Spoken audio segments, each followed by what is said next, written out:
فہم قرآن موضوع موت بہرحال تمہیں آ کر رہے گی، خواہ تم کیسی ہی مضبوط عمارتوں میں ہو۔ سورہ نساء آیت نمبر 78۔ پہلے آپ اس آیت کی تلاوت سماعت فرمائیے، پھر ترجمہ اور مختصر تشریح۔ اعوذ باللہ من الشیطان الرجیم۔ بسم اللہ الرحمن الرحیم۔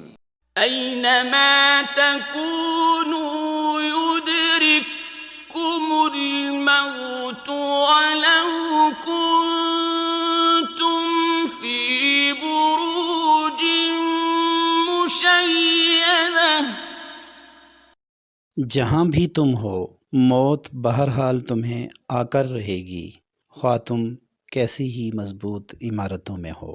بعض مفسرین کے نزدیک یہ آیت منافقین کے بارے میں نازل ہوئی جو قتال سے بھاگتے تھے، اور ظاہر ہے قتال سے جی چرانے کا اصل سبب موت کا خوف تھا۔ چنانچہ ان کے دلوں کے اندر جو خوف تھا اسے ظاہر کیا جا رہا ہے، ان پر واضح کیا جا رہا ہے کہ موت سے کوئی فرار نہیں، موت ایک دن آ کر رہے گی، تم جہاں کہیں بھی ہو موت تمہیں پا لے گی۔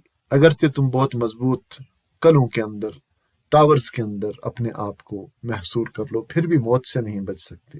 اگر موت تمہارا مقدر ہو چکی ہے تو گھر پر بھی یقیناً آ کے رہے گی، اور اگر تمہاری زندگی باقی ہے تو میدان جنگ میں بھی یقیناً موت نہیں آئے گی۔ اس میں جو لفظ استعمال ہوا ہے بروج مشیدہ، اس کا مطلب ہے ٹاورز اسٹرانگلی بلٹ، اور آج ہم عرب میں ٹاورز دیکھتے ہیں، برج خلیفہ ہے، کنگڈم ٹاور ہے، مکہ ٹاورز ہیں، اونچی اونچی عمارتیں ہیں جو بہت مضبوطی سے بنائی گئی ہیں۔ تو کوئی ایسی عمارتوں میں بھی ہو پھر بھی موت سے فرار ممکن نہیں، موت اسے آ جائے گی۔ صدق اللہ العظیم، بے شک سچ فرمایا رب عظیم نے۔